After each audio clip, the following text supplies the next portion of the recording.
जी देखिए, मैं कोई कानून का तो विशेषज्ञ नहीं हूँ, लेकिन with all due respect to the legal process, जो सज़ा सुनाई गई है 2 बरस की, वो एक्सेसिव मालूम पड़ती है। क्योंकि राजनीति में लोग जब भाषण देते हैं तो वाद विवाद, टीका टिप्पणी, इस तरह के शब्द प्रयोग होते रहते हैं। ये कोई पहली और आखिरी घटना नहीं है। उस पर 2 साल की सज़ा मुझे ज़्यादा दिखती है। दूसरी बात, भाजपा के मित्रों को, समर्थकों को मैं इतना ही कहना चाहूँगा कि आपके ही एक बड़े नेता वाजपेयी जी ने बड़ा अच्छा कहा है कि छोटे मन से कोई बड़ा नहीं होता है। अगर अदालत ने निर्णय दे भी दिया तो सदस्यता को छोड़ दिया जाना चाहिए था। उनको कम से कम इतना अवसर दिया जाना चाहिए था कि वो ऊपरी अदालतों में जाकर इस निर्णय को चुनौती दे। अगर वहाँ से भी नहीं होता तो अपने आप सदस्यता खत्म हो जाती है। कुछ लोग ये भी कह सकते हैं कि भाई हम लोगों ने नहीं सदस्यता खत्म की है तो कानून है, लेकिन फिर वही बात मैं दोहराऊंगा, आज सरकार में है, आपको मन बड़ा रखना चाहिए। छोटे मन से बड़े नहीं बन सकते हैं, और ये बात मैं नहीं, आदरणीय वाजपेयी जी ने कहा है। और तीसरी बात, कांग्रेस के लिए ये कहूँगा कि आप दुखित हैं, आपको लगता है कि आपके साथ गलत हुआ है, वो ठीक बात है, लेकिन आप पॉलिटिकल पार्टी हैं। मेरा अपना मानना है कि कांग्रेस में ज़्यादातर लोगों को आज भी इस बात का एहसास ही नहीं है, समझ ही नहीं है कि what they are up against. उनको पता ही नहीं है कि उनकी लड़ाई किस लड़ाई में वो हैं। आज भी वो समझते हैं कि दिल्ली में बैठ के ट्विटर पे ट्वीट कर देना या पार्लियामेंट तक मार्च कर देना, उससे तो राजनीतिक लड़ाई आप नहीं लड़ सकते।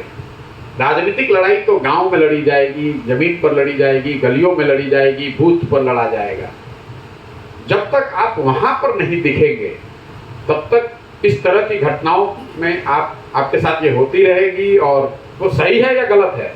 लेकिन राजनीतिक दल के तौर पर आपको विपक्ष की भूमिका सिर्फ इतनी नहीं है कि जब आप परेशान हो तो आवाज उठाइए, इतनी नहीं है कि जब आप परेशानी में हो तो ट्विटर पर आके बोल दीजिए और ट्वीट कर दीजिए और प्रेस कॉन्फ्रेंस कर दीजिए। जैसे पूरे देश में 1 लाख से ज़्यादा पंचायत, कल कितने पंचायतों में कांग्रेस के वर्कर खड़े होकर या बैठकर इस बात को जन जन तक पहुंचाने की स्थिति में है कि भाई उनके लोगों के साथ अगर गलत हुआ भी है तो आपको बताना तो पड़ेगा, आपकी बात लोगों तक पहुंचनी तो चाहिए। तो हम लोग बिहार में बैठे हुए हैं, मढ़ौरा में कल मैं 20 किलोमीटर चल के आया, मुझे तो कहीं कोई कांग्रेस का कोई वर्कर, कोई समर्थक ऐसा नहीं दिखा जो इस बात को लेकर जनता के बीच में हो, रोड पर हो, सड़क पर हो। तो मेरा ऐसा मानना है कि कांग्रेस को या जो भी विपक्षी दल हैं, अगर आपको लड़ाई लड़नी है और आप उसके प्रति गंभीर हैं तो आपको ये समझना होगा कि ये किस तरह की लड़ाई है और उस तरीके से उसमें प्रयास करना होगा। सिर्फ मीडिया के जरिए या सोशल मीडिया के जरिए आप अपनी बात रख सकते हैं, उससे थोड़ा हो हल्ला भी होगा, लेकिन जब तक आप बात गांव तक नहीं पहुंचाएंगे, लोगों को अपने साथ इस मुद्दे पर नहीं जोड़ेंगे और वो चुनाव के रिजल्ट में परिणत नहीं होगा, तब तक आपको कोई गंभीरता से नहीं लेगा। आज ये घटना हुई है, 2 महीने के बाद कर्नाटक में इलेक्शन होगा। अगर कर्नाटक में भाजपा जीत कर आ जाए तो पूरा देश मान लेगा कि भाई कोई गलती नहीं हुई है। अगर आप कर्नाटक में भाजपा को चुनाव हरा दीजिएगा तब लोग मानेंगे और आपके साथ जुड़ेंगे। तो कहीं ना कहीं कांग्रेस को ये समझना होगा, या जो भी विपक्षी दल है, जो भी भाजपा से लड़ रहे हैं, कि आप पहले समझिए कि भाजपा की ताकत क्या है, आप किसके खिलाफ लड़ रहे हैं, उनकी ताकत क्या है, और उससे लड़ने के लिए, लंबे लड़ाई के लिए तैयार होना होगा, आपको संघर्ष के लिए उतरना होगा। सिर्फ अंग्रेजी में बैठकर वहाँ ट्वीट कर देने से, भाषण दे देने से, पार्लियामेंट में मार्च कर देने से, 10, 20, 50, 100 MP के रोड पर बैठ जाने से ये समस्या का समाधान नहीं होने वाला। सर, आप विभिन्न राजनीतिक पार्टियों के, मैंने आपको कोई हेडलाइन नहीं दिया, लेकिन मेरा आंसर इतना ही है। सर, आप विभिन्न राजनीतिक पार्टियों की चुनावी रणनीति आ रहे हैं, आज आपको इस पार्टी पर यात्रा की आवश्यकता नहीं, विभिन्न पार्टियों के साथ जो मैंने काम किया वो 2011 से 2021 तक किया। मैं पदयात्रा ऐसा नहीं है कि वो काम छोड़कर आकर पदयात्रा करवा, मैंने वो काम 2021 मई में 2 मई 2021 को देश के जनता के सामने ये कहा कि अब ये काम मैं नहीं करूँगा। उसके बाद 1 साल मैंने अपने जीवन के लिए सोचने समझने के लिए रखा कि मुझे जीवन में आगे क्या करना है।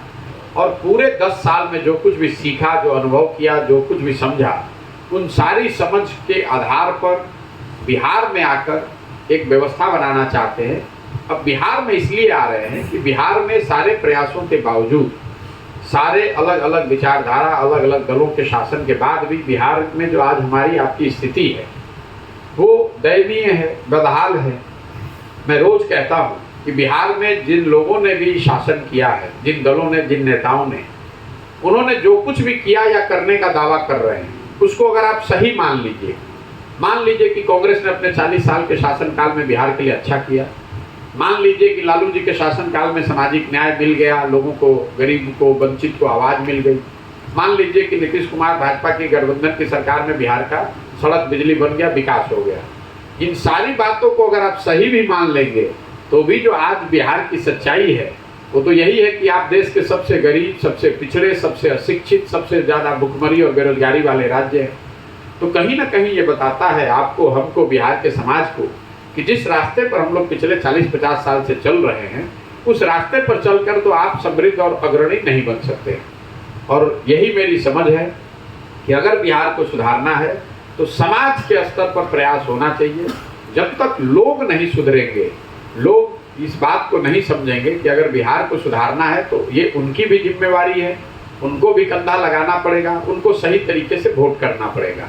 अगर आप 500 रुपया लेकर वोट दीजिएगा, मुखिया का चुनाव कीजिएगा, तो मुखिया आकर ईमानदारी के साथ काम नहीं करेगा।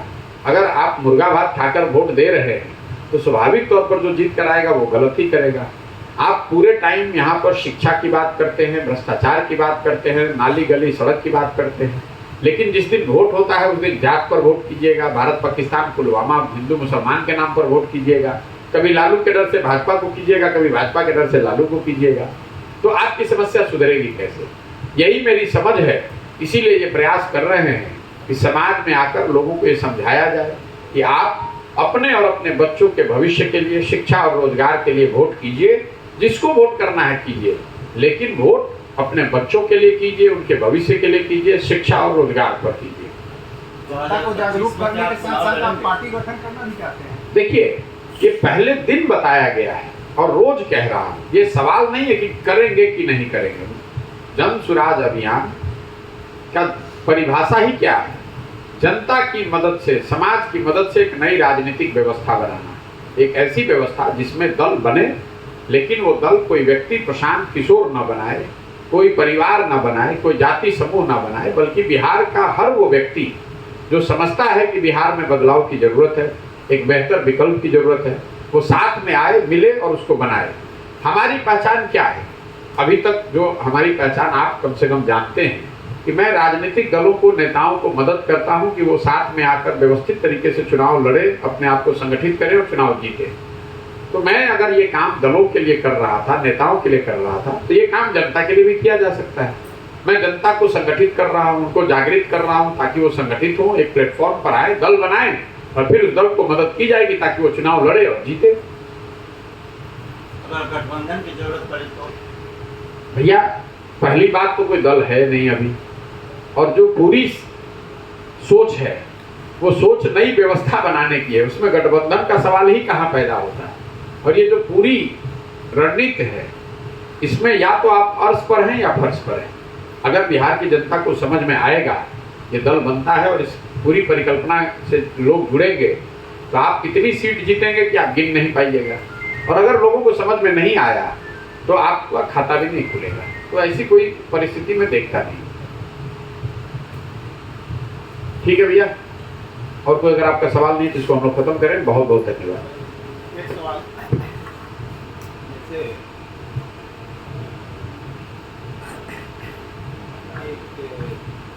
नाटक हुआ करता था जुलूस। कौन सा नाटक? जुलूस। अच्छा। उस नाटक में दिखाया जाता था सर कि जनता को कि आपकी सही मंजिल तक आपको हम पहुंचाएं और जनता उसके पीछे पीछे लग जाए।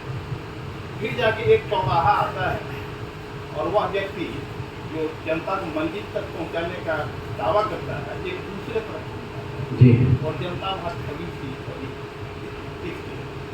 तो वैसी स्थिति क्या नहीं मानी जा सकती है कि आपके साथ जनता चल पड़े? और भाई देखिए, ऐसा है, हम कोई हनुमान जी तो है नहीं कि हृदय फाड़ के आपको दिखा दें। आप ये कह रहे हैं कि आपके साथ अगर जनता जुड़ेगी तो कल उसके साथ धोखा हो सकता है, तो भाई ना जुड़े। आप एक मिनट, आप जिसके साथ अभी तक जुड़े रहे हैं, जिस किसी के साथ भी जुड़े रहे, वहां तो 100 में 100% आपके साथ धोखा हुआ है। कोई नया आदमी प्रयास कर रहा है जिसमें आप कह रहे हैं कि धोखा हो भी सकता है, नहीं भी हो सकता है। ठीक है, आप सुनिए ना मेरी बात। मैं रोज मन से कहता हूं कि मैं जो कह रहा हूं इस पर आप बिल्कुल भरोसा मत कीजिए। मैं जो कर रहा हूं उसको देखिए, जांचिए, परखिए, मूल्यांकन कीजिए। अभी आपने अपने अनुभव की बात की, आप अपने अनुभव के आधार पर निर्णय लीजिए। अगर आपको अनुभव ये बताता है कि नहीं, जिस पुरानी व्यवस्था से आप जुड़े हुए हैं वही ज़्यादा बेहतर है, तो वहीं पर जुड़े रहिए। आपको कौन बुला रहा है कि आके इसमें जुड़िए? हम किसी को कोई प्रलोभन तो दे नहीं रहे। हम एक बात बता रहे हैं कि हमारी समझ से बिहार की स्थिति तब तक नहीं सुधरेगी जब तक आप अपने और अपने बच्चों की चिंता नहीं कीजिएगा। भाषण देने से, बिहार की समस्याओं की गणना करने से, उस पर लिखने से बिहार नहीं सुधरेगा। सबको मालूम है कि बिहार में क्या समस्या है, लेकिन जब आप वोट करने जाते हैं, जब ताला को खोलने की बारी आती है, तो चाबी आप शिक्षा की लगा ही नहीं रहे, तो शिक्षा व्यवस्था सुधरेगी कैसे? आप, मैं जो बोल रहा हूँ गाँव में, उसको सुनिए। मैं तो लोगों को बता रहा हूँ कि आपको नेता नहीं ठग रहा है, क्योंकि अगर कोई आपको नेता ठगता तो एक बार ठग लेता, 2 बार ठग लेता, 50 वर्ष से कैसे ठग रहा है? अगर आप 50 वर्ष से ठगे जा रहे हैं तो इसका मतलब है कि गलती आप में है, कहीं ना कहीं गलती आप में है। आप वोट दे रहे हैं जाति के नाम पर, तो स्वाभाविक तौर पर बिहार में हर जगह जाति की प्रमुखता बनी हुई है, जाति की चर्चा हो रही है। आप वोट दे रहे हैं 5 किलो अनाज पर, तो बिहार में कितना भी भ्रष्टाचार है, 4 किलो अनाज काट के मिल रहा है। आप वोट दे रहे हैं हिंदू मुसलमान के नाम पर, भारत पाकिस्तान के नाम पर, तो आप टीवी खोलते हैं तो भारत पाकिस्तान आपको रोज सुनाई दे ही रहा है। आप वोट दे रहे हैं राम मंदिर के नाम पर, तो 30 वर्ष के बाद ही सही लेकिन राम मंदिर बन ही रहा है। आप वोट दे रहे हैं बुलेट ट्रेन की कहानी सुनकर, तो गुजरात में 1 लाख करोड़ का बुलेट ट्रेन बन ही रहा है। जब आप वोट अपने बच्चों की शिक्षा और रोजगार के लिए दे ही नहीं रहे हैं, तो कोई नेता आ जाए, ये सुधरेगा कैसे? तो आपकी जो समस्या है उस पर वोट दीजिए, अपने आप सुधरेगा। आपने कहा हमारे पीछे चलने के लिए, हम रोज मन से कह रहे हैं कि आप हमारे पीछे चलिए ही मत। हम कहाँ कह रहे हैं कि आप हमारे पीछे चलिए? हम कहाँ कह रहे हैं कि आप हमारा झंडा लेकर चलिए? हम आपको बता रहे हैं कि जो रास्ता आपको गांधी जी ने दिखाया, गांधी जी ने देश को आजाद कैसे कराया, समाज को जगाया। गांधी जी आगे आगे चले, पीछे से पूरा समाज चला, तब ना आजादी मिली। तो अगर बिहार की व्यवस्था सुधारना है तो आपको सबको जगना पड़ेगा, सबको लगना पड़ेगा। खाली बतियावे से तो हो ही ना। हम तो कह ही नहीं रहे कि आप हमारे पीछे चलिए, तो हम चाहे दाएं ले ले चाहे बाएं ले ले, आप कहे घबरा रहे हैं? आप भी वहां रहिएगा ना, तो आप सीधा रास्ता लेके चलिएगा। हम मान लीजिए बाएं चलेंगे तो हम को मार के भगा दीजिएगा, सब लोग सीधा चल देगा। अगर हम रास्ता बदलेंगे तो हम भी ना उल्हा हो जाएंगे, बाकी लोग सब चलेंगे साथ में। अगर हम दल बनाते, तब जो आप सवाल कर रहे हैं वो ठीक है कि अगर हमने रास्ता बदला तो सबको बदलना पड़ेगा। नीतीश कुमार जी जब रास्ता बदलते हैं तो उनके दल के हर आदमी को बदलना पड़ता है, लेकिन अगर आप सब ने मिलकर दल बनाया है और हम रास्ता बदलेंगे तो रास्ता हमारा बदलेगा, आप तो सही रास्ते पे ही रहेंगे। और अगर सब लोग मिलकर रास्ता बदल लिया, इसका मतलब है कि सबकी सहमति है, तभी तो रास्ता बदल रहे हैं। तो कोई उसमें ठग किसको रहा है? यही व्यवस्था है जो आपको समझ में नहीं आ रही है। सब लोग कह रहे हैं कि दल तो बनबे में करी, दल बनबे में करी और दल लोग मिलकर बनाएंगे, दोनों में फर्क है।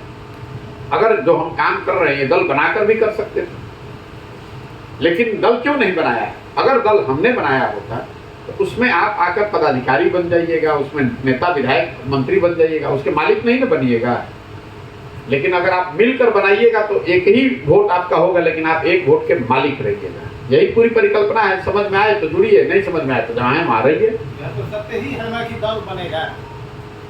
ये आपका कोई स्पेकुलेशन नहीं है। ये पहले दिन जब अभियान शुरू हुआ है उसी दिन कहा गया है। ये आप कोई खोजी पत्रकारिता से आप नहीं निकाल रहे हैं। हम रोज कह ही रहे कि दल बनेगा, खाना बनेगा, लेकिन खाना अगर ठीक से बनाइएगा तो अच्छा बनेगा, ज्यादा गलत बनाइएगा तो जल जाएगा, खराब भी बन जाएगा, कच्चा भी रह जाएगा। खाना बनेगा ये तो बात सबको मालूम है, लेकिन खाना अच्छा बने उसके लिए किस तरीके से आप खाना बनाते हैं इस पर निर्भर है ना भाई। आप गलत तरीके से खाना बनाएंगे तो खाना जल सकता है, कच्चा रह सकता है, बेस्वाद हो सकता है।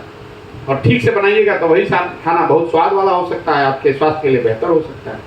बहुत बहुत धन्यवाद जी। आपके नगर में सर कौन सी पार्टी ऐसी है जो कुछ अच्छा की है? सब लोग अच्छा, हमने तो पहले कहा कि सबने जो कहा, जो जिसने जो किया, जो करने का दावा किया